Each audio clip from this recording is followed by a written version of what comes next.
I'd been saving for 6 years. Every overtime shift at the hospital, every skipped vacation, every time I ate ramen instead of going out, it all went into one account, $127,000. The exact amount left on their mortgage after Dad's stroke nearly bankrupted them. I planned to present it during the toast, imagining Mom's tears and Dad's proud smile. I arrived early to help set up. The house was quiet except for voices from the kitchen, Mom's laugh, followed by my Aunt Beverly's cackle. "I still can't believe Quinn's actually coming," Beverly said. "She's too busy being important," Mom replied. Her tone made me freeze in the hallway. "She's just working hard at being selfish. Called to cancel our lunch last month because of work. 3rd time this year." Maybe it really was. It's always something. Work crisis, traffic, too tired. Meanwhile, Declan drives 6 hours every weekend to check on us. My brother. Perfect unemployed Declan who'd lived in their basement until he was 29. "She was always the cold one," Mom continued. "Remember how she'd hide in her room reading instead of spending time with family? I was studying, getting scholarships so I wouldn't burden them with tuition like Declan had. At least you have Declan. Thank God for that boy. He actually cares about family. Quinn sometimes I wonder if she even loves us. Not like a daughter should." The envelope in my purse suddenly felt like it weighed nothing. I stood there, mortgage papers in hand, listening to my mother list every perceived failure. She had no idea I'd been sleeping 4 hours a night for years, working doubles to save faster, that I'd turned down promotions just to stay within driving distance. Dad's voice joined them. "Where is Quinn anyway? Probably got distracted by something more important," Mom said bitterly. I was 15 minutes early. I looked at the envelope. Documents that would eliminate their biggest stress. Complete security for retirement. I'd sacrificed everything for this moment, and she thought I didn't care. I walked into the kitchen. They turned, surprise flashing before shifting to forced smiles. "Quinn, you made it!" Mom moved toward me. I stepped back. "I need to use the bathroom." In the bathroom, I stared at my reflection. The envelope sat on the counter. I could still do this. Hand them the papers. Prove her wrong, or I could do something else entirely. My phone buzzed. A text from my lawyer. "Lake house purchase finalized. Restaurant acquisition approved. Just need confirmation." I'd started planning my backup options 3 months ago, when Mom forgot my birthday, but threw Declan a surprise party for landing a part-time job. I smiled at my reflection. I walked out as guests arrived. Declan appeared, hugging Mom like he'd saved her life instead of asking for rent money last week. I waited, smiled, made small talk. Then I raised my glass. "I have a gift too," I announced. The room went quiet. Mom beamed, relief flooding her face. I pulled out my phone instead of the envelope. "I just finalized the purchase of the lake house you've been renting for family reunions." I watched her face light up. "It's in my name now, and I'm selling it to developers next month." The silence was exquisite. "Quinn, what are you—" Dad started. "I also bought out Rosalinda's restaurant where you have dinner every Friday. Shutting that down too." "Oh, and Uncle Mitchell's construction company that employs half this room? I'm the new majority shareholder as of yesterday." Mom's champagne glass slipped from her fingers, shattering on the floor. "Everything you love, everything that makes you feel important in this town, I now control it. Why would you—" Mom's voice broke. I pulled the mortgage papers from my purse and set them on the table. "I was going to give you these. Freedom from debt. Instead, I think I'll donate this money to charity. In Declan's name." I turned toward the door, then stopped. "Oh, and Mom?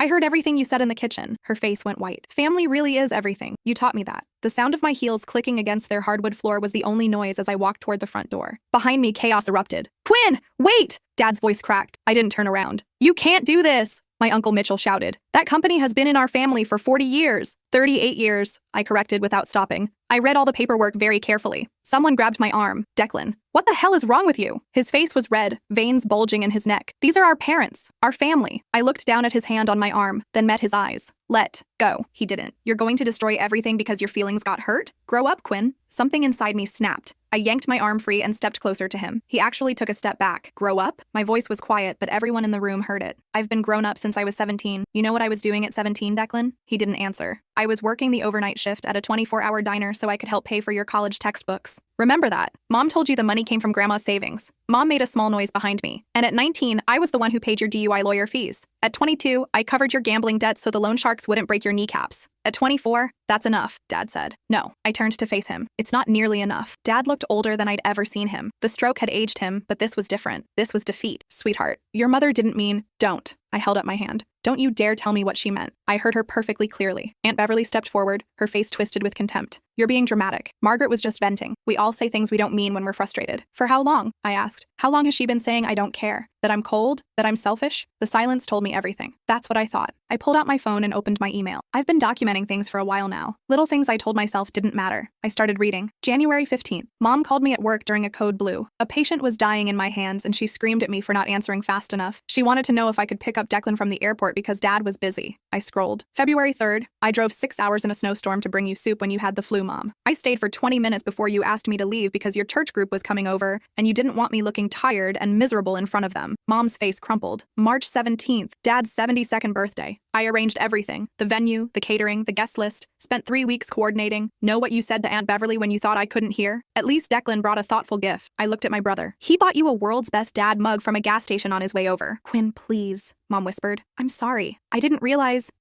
what? That I'd hear you? Or that I'd been paying attention all these years? I scrolled to another email. Last June, my promotion to head nurse. I called to tell you. You said congratulations and then spent 30 minutes talking about Declan's new girlfriend and how maybe he'd finally settle down. We're proud of you. Dad said weakly. Are you? I looked at him. When's the last time you asked about my job? About my life? About anything that didn't involve what I could do for you or Declan? Nobody answered. I'll make this simple. I looked around the room at all their faces. Family, friends, people I'd known my entire life. I'm not selling the lake house. I'm not shutting down the restaurant. I'm not doing anything to Uncle Mitchell's company. Relief flooded Mom's face. But I'm also not giving you the mortgage money. The relief vanished. Instead, I'm going to do what you've always done to me. I'm going to watch. I'm going to be here. Present, but not really present. I'll come to family dinners and sit quietly while you all talk around me. I'll answer when spoken to. I'll show up exactly as much as you've made me feel valued. That's not fair, Declan said. You're right. It's not. But at least I'll actually show up. I put my phone away. The mortgage? I'm donating it. All of it. To a charity that helps daughters of narcissistic parents. Mom's hand flew to her chest. And this? I tapped the envelope on the table. These are the original mortgage papers. Copies. So you can frame them and hang them in your living room as a reminder of what I was willing to do for you. I walked to the door. Quinn! Dad's voice stopped me. You can't just leave like this. Why not? You left me emotionally years ago. I'm just making it official. We love you, Mom sobbed. I turned to look at her. Really look at her. Do you? Or do you love the version of me that gives and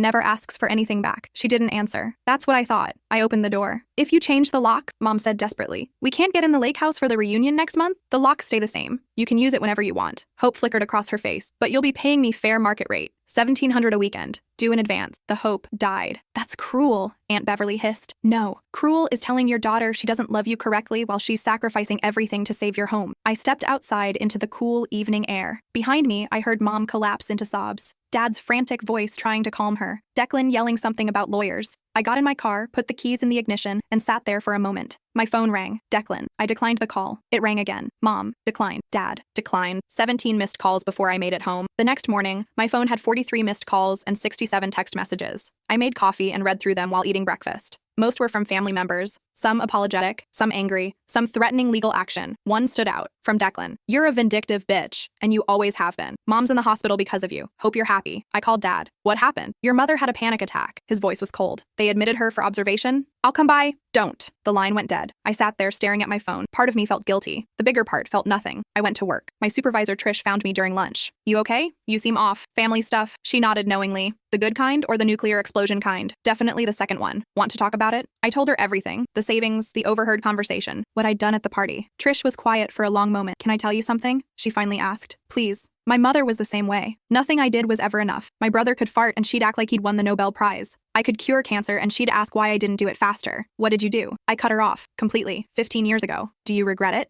Trish looked at me with sad eyes. Every single day. But I also know I made the right choice. Some people don't know how to love you the way you need, and it's not your job to teach them. She's in the hospital. Emotional manipulation is still manipulation. I nodded slowly. Give yourself permission to feel whatever you're feeling, Trish said. Guilt, anger, relief, all of it's valid. 3 days later, Uncle Mitchell showed up at the hospital during my shift. He cornered me in the supply closet. We need to talk. I'm working. 5 minutes. I crossed my arms. Your mother is devastated. Your father isn't speaking to anyone. Declan is talking about never forgiving you. And you need to fix this. No. His face reddened. That company you bought? It's my legacy. My father built it. I've run it for 20 years. You can't just, I can. I did. I own 51% of the shares. I'll fight you in court. With what money? I saw your financials when I made the purchase. You're 6 months behind on your own mortgage. The color drained from his face. How do you know that? Because I do my research. Because while you were all at family dinners calling me cold and distant, I was learning exactly how much power money gives you. This isn't you. You're kind.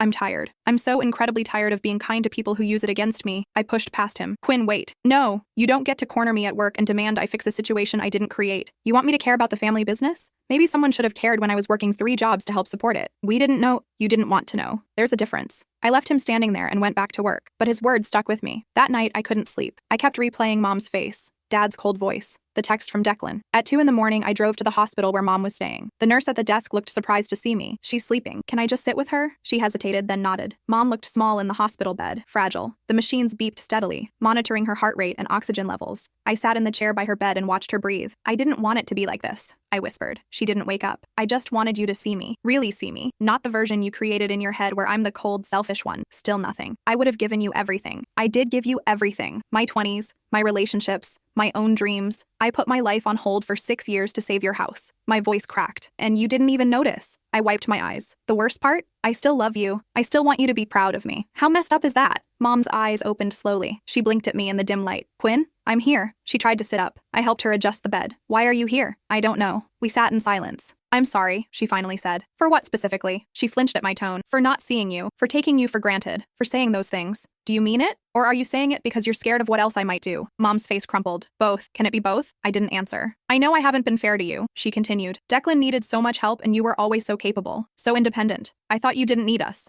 Everyone needs their parents. I know that now. Do you? Because 3 days ago you told Aunt Beverly I was cold, that I didn't love you correctly. I was wrong. Were you? Or did you just get caught? Mom reached for my hand. I pulled away. Don't touch me like everything's okay. It's not okay. What can I do? Tell me how to fix this. I don't know if you can. She started crying, quiet tears that rolled down her face. I've been a terrible mother. Sometimes? Yeah. Declan says you're punishing the whole family. Declan hasn't paid his own rent in 3 years. His opinion isn't exactly reliable. He loves you. I laughed bitterly. He loves what I can do for him. There's a difference. That's not fair. Really? Name one time in the last 5 years Declan has done something for me without being asked. One time. Mom opened her mouth, closed it, opened it again. He drove you to the airport when your car broke down. I paid him $200 for gas money, for a 30-minute drive. Oh, yeah. Oh. Silence stretched between us. The mortgage money, Mom said quietly. Were you really going to give it to us? Yes. All of it? Every cent. Plus another $20,000 I had saved for your property taxes. She sobbed harder. I ruined everything. You revealed everything. There's a difference. Can you forgive me? I looked at her. Really looked at her. This woman who raised me, who taught me to ride a bike and make her famous lasagna, who stayed up with me during nightmares and braided my hair before school. She was also the woman who constantly chose my brother over me, who dismissed my accomplishments and questioned my love. I don't know, I admitted. I want to, but I don't know if I can trust you again. I'll do better. I promise. Mom, you've promised before. Remember when Dad had his stroke? You promised we'd all be there for each other, that we'd be a team. I was. I covered your bills for 8 months while Dad recovered. I took family leave from work. I lived on your couch so someone would be there at night in case of emergency. I know. Do you? Do you know that I used all my savings during that time? That I went into credit card debt? That I had to borrow money from my best friend to make my own rent? Mom's face went white. You never said, I shouldn't have had to. You should have asked. Just once someone should have asked how I was doing. Oh God. Mom covered her face with her hands. I had no idea. That's the problem. You never have any idea because you never look. A nurse poked her head in. Everything okay in here? Fine, I said, standing up. I was just leaving. Quinn, please. Get some rest, Mom. I'll come back tomorrow. Promise? I paused at the door. I don't make promises I'm not sure I can keep. Not anymore. I didn't go back the next day, or the day after that, but I did start seeing a therapist. Her name was Dr. Rodriguez, and she didn't let me get away with anything. You're angry, she said during our 3rd session. I'm furious. Good. You should be. Really? Your family has been emotionally neglecting you for years. Anger is a completely appropriate response. But she's my mother. Shouldn't I be more forgiving? Dr. Rodriguez leaned forward. Let me ask you something. If a friend treated you the way your mother has, would you still be friends with them? No. Then why do you think you owe your mother more forgiveness than you'd give a friend? I didn't have an answer. Family isn't a free pass to treat people poorly, she continued. You're allowed to have boundaries. You're allowed to protect yourself, even if it hurts them. Even then, over the next few weeks, I started to rebuild my life. I reconnected with friends I'd neglected while focusing on family. I took a weekend trip to the coast by myself. I started painting again, something I'd given up in college because I needed the time for extra shifts. I also started working on the properties I'd purchased. The lake house needed updates. I hired contractors and designed a renovation that would triple its value. The restaurant wasn't actually closing. I'd lied about that. Instead, I brought in a new chef and updated the menu. Business was up 40% within a month. Uncle Mitchell's company? I found out he'd been embezzling money for years. Small amounts that added up. I fired him and promoted his assistant manager, a woman named Patricia who'd been running things behind the scenes anyway. I was ruthless, efficient, everything my family had accused me of being, and I'd never been happier. 6 weeks after the party, Dad called. Your mother's being discharged today. That's good. She wants to see you. I'm not ready. Quinn, she's your mother. She's been through hell. She put herself through hell. I'm not responsible for that. You destroyed our family. His words hit like a physical blow. I destroyed it? Are you serious right now? You humiliated us in front of everyone we know. You took control of our lives. I stood up for myself. That's not the same as destruction. To us, it is. Then you need to examine why me having boundaries feels like an attack. Don't therapize me. Don't Don't call me unless you're ready to have an actual conversation about what happened. Your mother is sick because of you. No, Mom is sick because she finally has to face the consequences of how she's treated me for years. That's cruel. You want to know what's cruel? I have a box in my apartment. Do you know what's in it? He didn't answer. Birthday cards, Christmas cards, congratulations cards. All the ones I've sent you over the past decade. I found them last month when I was helping you move furniture. In a box in the garage, unopened, some still in their envelopes. Silence. Did you even know I sent them? Your mother handles the mail. That's not an answer. More silence. The last card I sent was for your stroke recovery. I wrote about how scared I was, how proud I was of your strength, how much I loved you. My voice broke. You didn't even open it. Quinn, no, you don't get to explain this away. You don't get to make this my fault. I hung up. The phone rang again immediately. I turned it off. Declan showed up at my apartment that night. I opened the door to find him drunk and furious. You're destroying everything, he slurred. Go home. No, we're going to talk. He pushed past me into my apartment. Leave or I'm calling the cops. I'm your brother. You're drunk and you're in my home uninvited. That makes you a trespasser. He laughed bitterly and collapsed on my couch. When did you become so cold? When being warm meant letting everyone walk all over me? We're family. So? He looked genuinely confused. So that means something. It should. But you've never treated me like family. You've treated me like a bank account with legs. That's not true. I walked to my desk and pulled out a file. This is a list of every time you've asked me for money in the past 5 years. The dates, the amounts, what you claimed you needed it for. I dropped it in his lap. Read it. He opened the file, flipped through pages. His face went pale. 47 times, I said. 47 times you've asked me for money? You know how many times you paid me back? He didn't answer. 0. Not once. Not even when I was eating ramen for dinner so I could help with your rent. I was going to pay you back. When? When you finally get a job that lasts longer than 3 months? When you stop gambling away every paycheck? I don't have a gambling problem. Declan, I paid off $16,000 in gambling debts for you. Last year. He stood up abruptly. You're throwing my mistakes in my face. I'm showing you reality, something our parents never bothered to do. They love me. They enable you. There's a difference. He moved toward me and I stepped back. Don't come any closer. Or what? You'll buy my life out from under me too? I haven't bought anything of yours. You don't own anything. The truth of that hit him hard. He was 32 years old and didn't own a car, a house, or anything of value. He had no savings, no retirement fund, no plan. That's not my fault, he said weakly. No, it's not. But it's not my responsibility to fix either. I'm your brother. Then act like it. Brothers support each other. They don't just take and take and take until there's nothing left. I didn't know you felt this way. I told you. Multiple times. You weren't listening. He sat back down heavily. What do you want from me? I want you to grow up. I want you to take responsibility for your life. I want you to stop expecting everyone else to save you. I can't do it alone. You're not alone. You have mom and dad. Let them help you for once instead of me. They can't.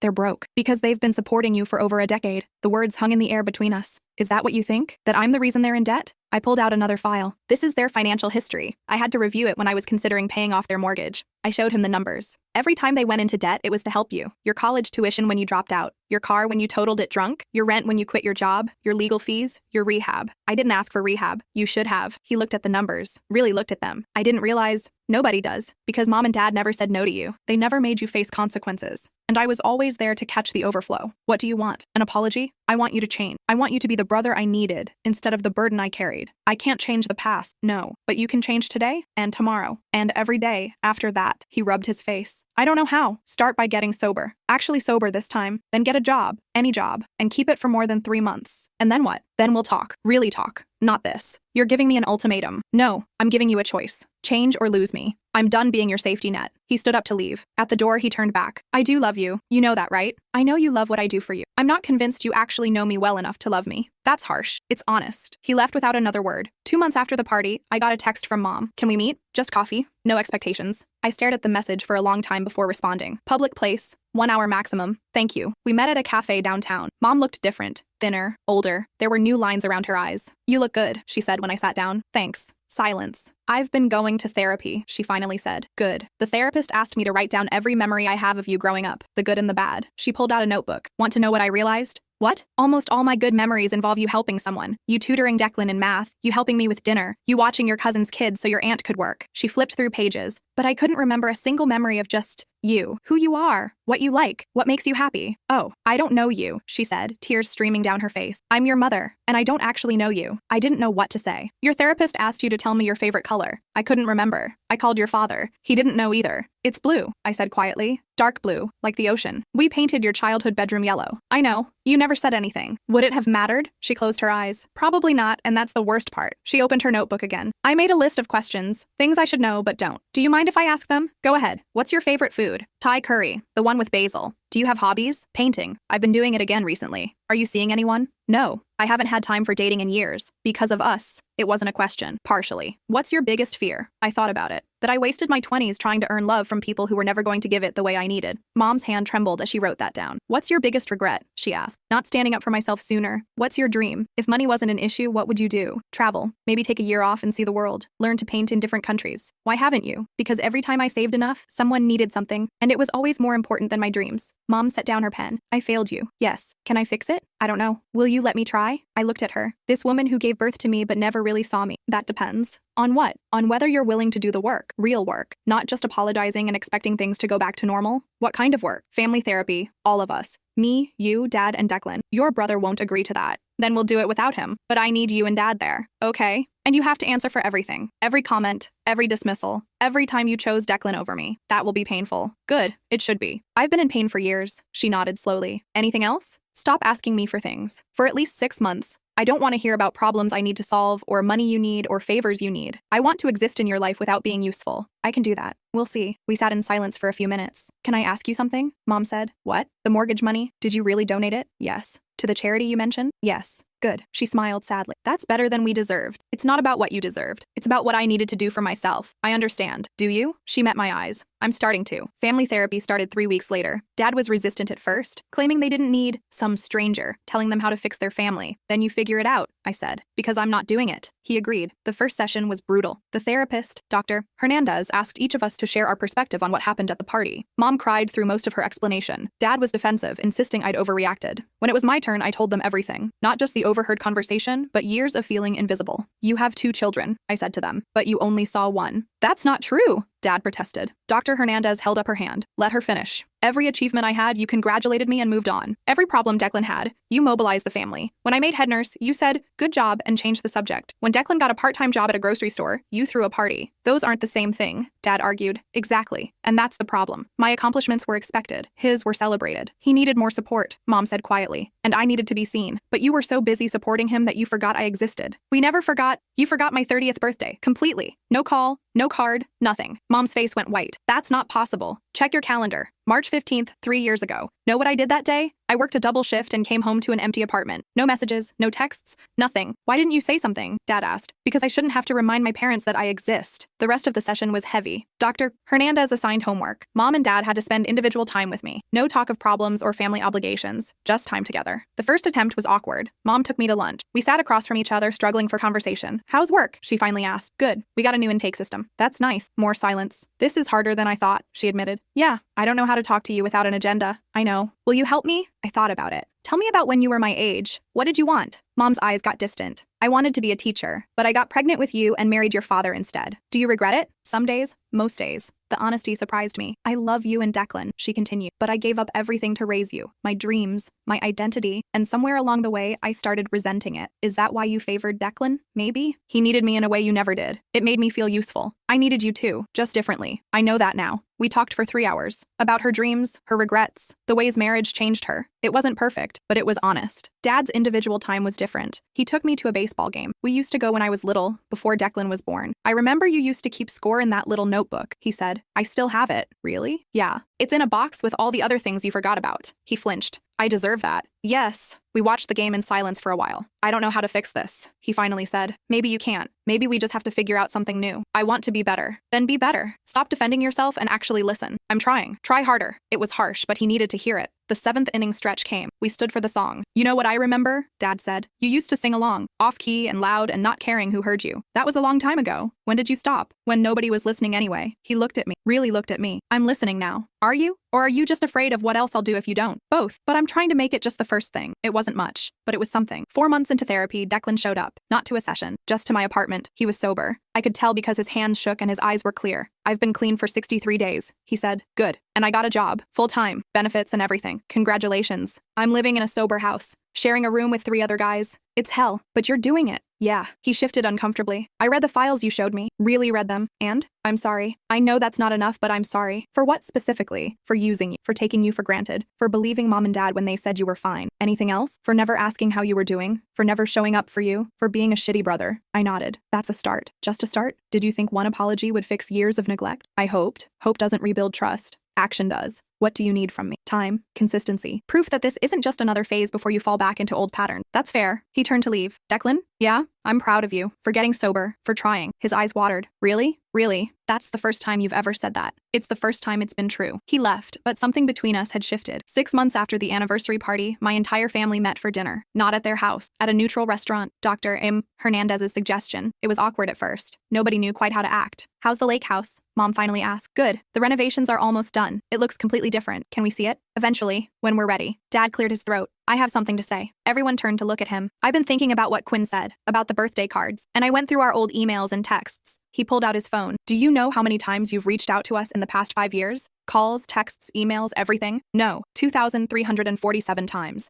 Do you know how many times we initiated contact with you? I waited. 62. And half of those were asking for something. The table went silent. That's not a relationship, Dad continued. That's you trying to have a relationship while we take advantage of your effort. I didn't count, I said quietly. You shouldn't have had to. Mom reached across the table. This time, I let her take my hand. We're going to do better, she said. Not perfect. We're going to mess up, but better. Okay. And if we mess up, you'll tell us. You'll call us on it. Will you listen? We'll try. Really try. Declan spoke up. I'm starting to pay you back. I got my first paycheck. It's only $40, but it's something. He slid an envelope across the table. You don't have to. Yes, I do. You said I need to take responsibility. This is me taking responsibility. I opened the envelope. Inside was $40 and a note. First installment of approximately $471. I did the math. I actually laughed. That's going to take a while. I've got time. A year after the anniversary party, I threw my own party. Not for them, for me. I invited friends, co-workers, and a few family members who'd reached out independently to apologize and rebuild. Mom and Dad came. Declan came with his sponsor. Aunt Beverly didn't get an invitation. Neither did several cousins who'd called me names on social media after the original blow-up. Uncle Mitchell tried to show up anyway. I had him escorted out. This is family, he protested. No, this is my life, and you're not welcome in it. He left cursing and threatening lawsuits that never came. At the party, I unveiled my new paintings, a collection called Becoming Visible. Each piece represented a different moment from my journey. The overheard conversation, the anniversary party confrontation, the therapy session, the rebuilding. The centerpiece was a self-portrait. Me, standing alone but not lonely, strong, visible. Mom stood in front of it for a long time. It's beautiful, she finally said. You're beautiful. I always was. You just weren't looking. I'm looking now. I know. She squeezed my hand. Thank you for not giving up on us completely. I'm not sure I had a choice. You're still my parents. But you have boundaries now. Yes. Good. We needed them. Dad joined us.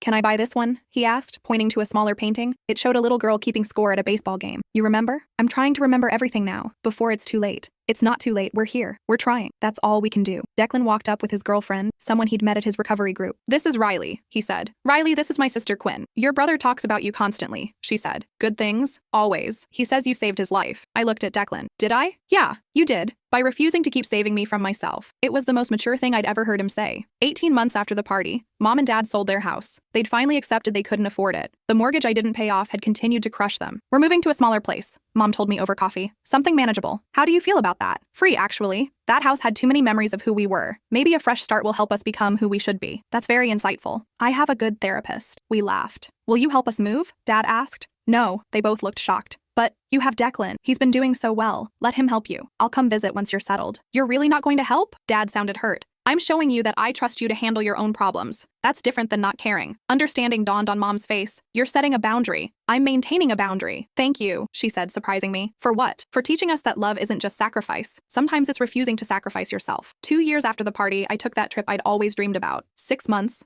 12 countries, a backpack and a sketchbook. I painted in Barcelona and Prague and Kyoto. I hiked in New Zealand and learned to surf in Costa Rica. I was alone, but not lonely. And for the first time in my adult life, I was completely free. Mom and Dad sent postcards to my hotels. Short messages. No demands. Declan sent photos of his apartment, his job, his life that he was building. When I returned, they threw me a welcome home party. They'd organized it themselves, planned everything, handled all the details. We wanted to celebrate you, Mom said. Just for existing, not for doing something for us. It was simple. Pizza and beer in their new backyard. But it meant everything. That night, as I was leaving, Dad handed me an envelope. Don't open it now. Wait until you're home. I did. Inside was a check for $127,000 and a note. We refinanced. We're on track to pay off our new house in 15 years. This was always yours. We should have accepted it with gratitude instead of taking you for granted. Use it for whatever dream we stole from you. Love, Mom and Dad. I sat on my couch and cried. Not sad tears. Not angry tears. Relief. The money wasn't just money. It was acknowledgement. It was apology. It was change. I invested most of it. Started a scholarship fund for nursing students from difficult families. And I bought something small, a set of professional painting supplies, because I had dreams too, and it was finally time to chase them. 5 years after the party, I'm sitting in my own house. The one I bought with money from selling the lake house at a profit. It has a studio, big windows, space to create. Mom visits every other week. We paint together sometimes. She's terrible at it, but she tries. Dad and I still go to baseball games. He keeps score now. He says it helps him remember to pay attention. Declan has been sober for 4 years. He's engaged. I'm going to be his best woman at the wedding. We're not perfect. Mom still occasionally slips into old patterns. Dad sometimes forgets to call. Declan has bad days where he needs support, but we're honest now, and we're trying. Last week, Mom asked if I regretted what happened at the party. No, I said. Do you?